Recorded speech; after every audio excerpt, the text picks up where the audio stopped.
శ్రీ తిరుమల తిరుపతి దేవస్థానంలో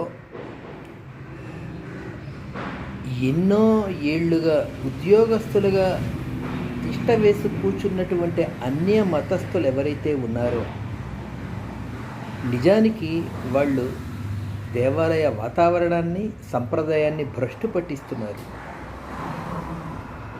అనేక రకాలుగా ఆధ్యాత్మిక విధ్వంసానికి పాల్పడుతున్నారు.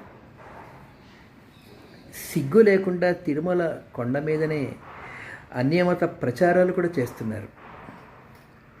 అలాంటి ఉద్యోగస్తుల మీద వేటు వేయడం జరిగింది.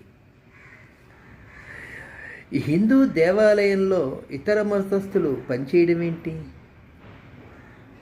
అది ఏ రకంగానూ ధర్మానికి ఉపకరణంగా ఉండదు. తిరుమల తిరుపతి దేవస్థానంలో ఉన్నటువంటి అన్య మతస్థుల్ని తొలగిస్తూ నిర్ణయం తీసుకున్నారు ఇటీవలే టీటీడీ చైర్మన్. అది చాలా సంతోషించదగ్గది, అది ఆహ్వానించదగ్గది. అయితే ఈ నిర్ణయానికి స్పందిస్తూ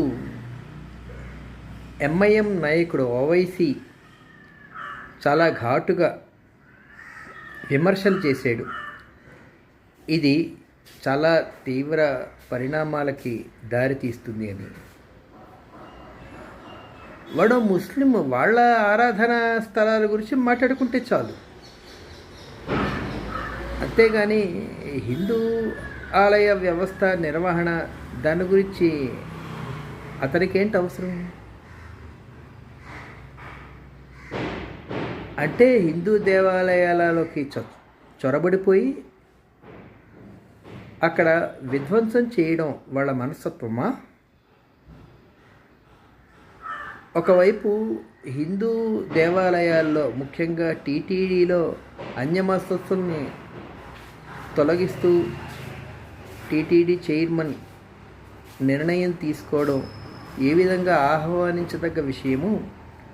ఈ నిర్ణయాన్ని వ్యతిరేకిస్తూ ఓవైసీ విమర్శలు చేశాడు కదా, అది తప్పకుండా గర్హించాల్సిన విషయం.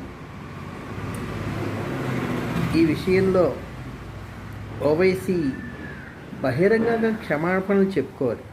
ఎందుకంటే ఇది దేశంలో ఉన్నటువంటి సమగ్రత, సామరస్యం దీన్ని దెబ్బతీస్తుంది.